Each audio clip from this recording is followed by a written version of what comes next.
हर हर महादेव किसान बंधुओं, मैं लवकुश पाल आपका स्वागत करता हूं आपके अपने यूट्यूब चैनल एल के पाल खेती बाड़ी में। किसान भाइयों, आज की इस वीडियो में हम आपको बताएंगे कि जब गेहूं में बालियां आती हैं तब आपको किस उर्वरक का प्रयोग करना चाहिए और किस उर्वरक का प्रयोग करने से बचना चाहिए। तो चलिए वीडियो शुरू करते हैं।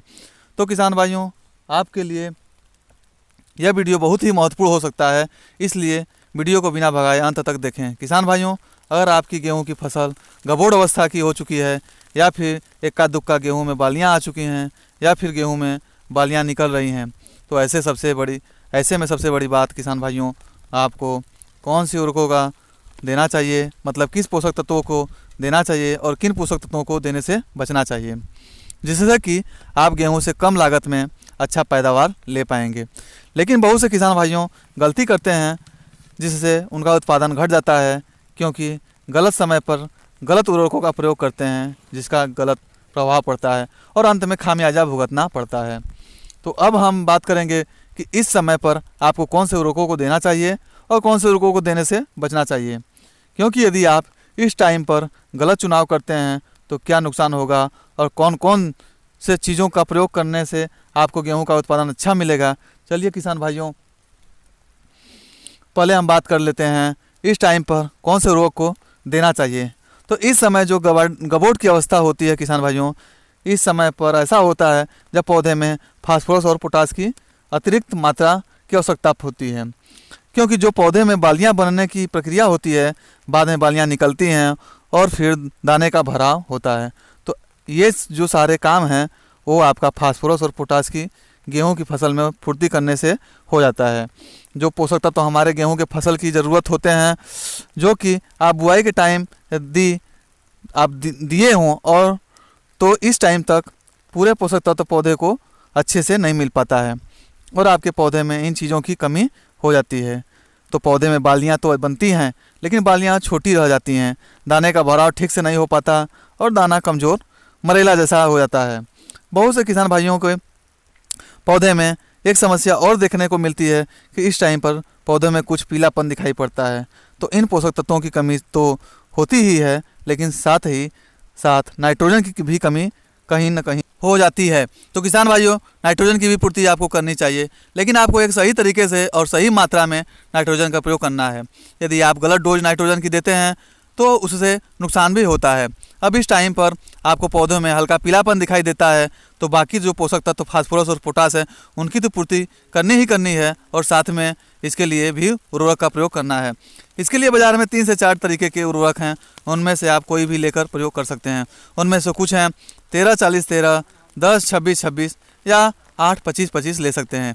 इनमें से कोई सा भी लेकर आप अपने गेहूँ की फसल पर स्प्रे कर सकते हैं। तो जो नाइट्रोजन की पूर्ति भी हो जाएगी और साथ ही साथ फास्फोरस और पोटास की भी पूर्ति हो जाएगी, जिससे अच्छे से बालियां निकलेंगी और दाना का भराव अच्छा से होगा। दाना मोटा होगा तथा वजनी होगा और दाना चमकीला होगा, जिससे आपका उत्पादन अच्छा होगा।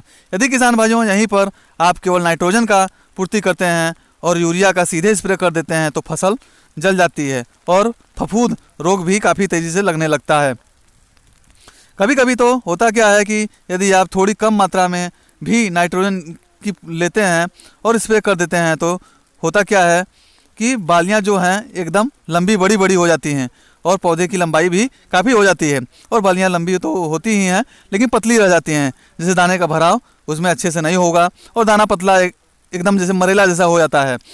पौधे की लंबाई अधिक होने के कारण पौधा गिर जाता है, जिससे काफ़ी नुकसान आपका होता है। तो किसान भाइयों, आपको इस समय नाइट्रोजन यूरिया का स्प्रे नहीं करना चाहिए, उससे बचना चाहिए।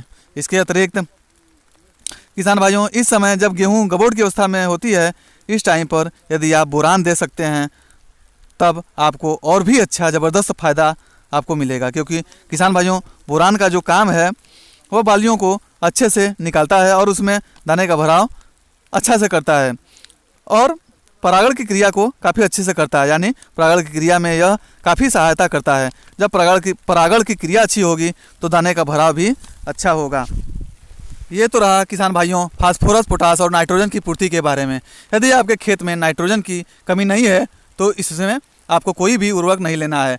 उस टाइम पर आपको लेना क्या है, 0-52-34, क्योंकि किसान भाइयों मैंने आपको बताया कि इस समय आपकी फसल को फास्फोरस और पोटास की कमी रहती है तो इस समय 05234 का स्प्रे करना काफ़ी फायदेमंद होगा। बहुत सारे किसान भाई गलती क्या करते हैं कि इस टाइम पर ग्रोथ प्रमोटर का स्प्रे कर देते हैं। ये सभी चीज़ें गलत हैं, क्योंकि इस समय पर आपको पौधों को ग्रोथ प्रमोट की आवश्यकता नहीं होती है, इसलिए आपको इसके खर्चे से बचना चाहिए और इसके नुकसान से भी बचना चाहिए। ये रहा किसान भाइयों पूरी जानकारी, कब क्या दें और कब क्या ना दें। मैं आशा करता हूँ वीडियो आपको काफ़ी पसंद आएगी। वीडियो पसंद आए तो वीडियो को लाइक करिए, शेयर करिए तथा दूसरे किसान भाइयों के पास भी शेयर करिए ताकि वो भी इस जानकारी से अवगत हों। और अगर हमारे चैनल पर पहली बार आए हैं तो चैनल को सब्सक्राइब कर दीजिए ताकि समय समय पर आपको खेती बाड़ी से संबंधित जानकारी मिलती रहे। इस वीडियो में इतना ही, मिलते हैं अगली वीडियो में, तब तक के लिए हर हर महादेव।